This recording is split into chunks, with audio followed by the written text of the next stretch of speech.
We have a wake-up call now about America's kids.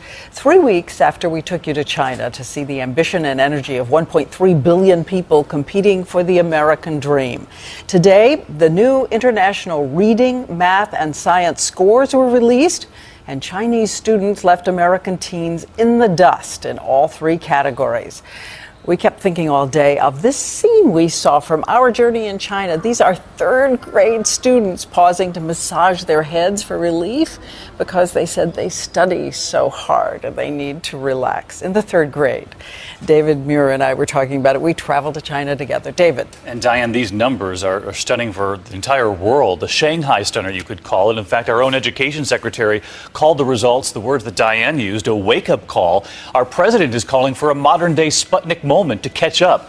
Tonight's new numbers reveal what Diane and I just witnessed a couple of weeks back in China. Nearly 500,000 15-year-olds from all over the world took the test. The top 5 scores in math: Shanghai, China, Singapore, Hong Kong, South Korea, and Taiwan. And way down the list in 30th, the U.S.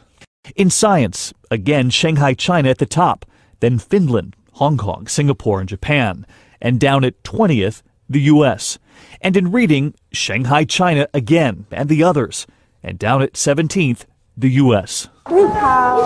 In our travels to China, it was everywhere, that laser focus on education. This public school in Shanghai where the children were 2 years old.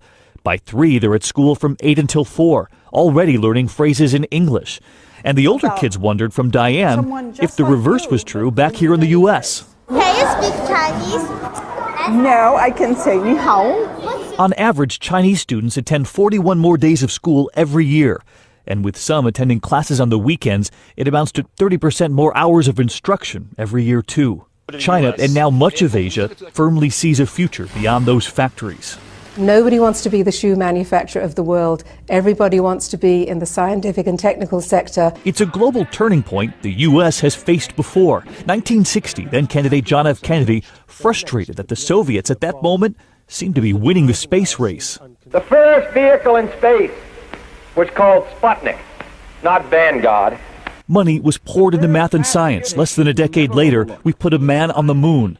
With these test scores, now a new call from this president. 50 years later, our generation's Sputnik moment is back. And it's not just Asia, Finland too. Diane discovered that firsthand last year, learning that every elementary school teacher there must have a master's.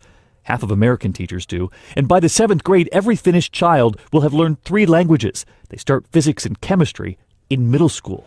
Physics and chemistry in middle school. And one other number we were stunned to learn about today comes from a new Stanford study that found if American students were able to raise their performance on this international test by just about 5%, it would translate into $41 trillion in the U.S. economy over just the next 20 years, Diane. Just a 5% increase in how we do. We did it before. We can do it again.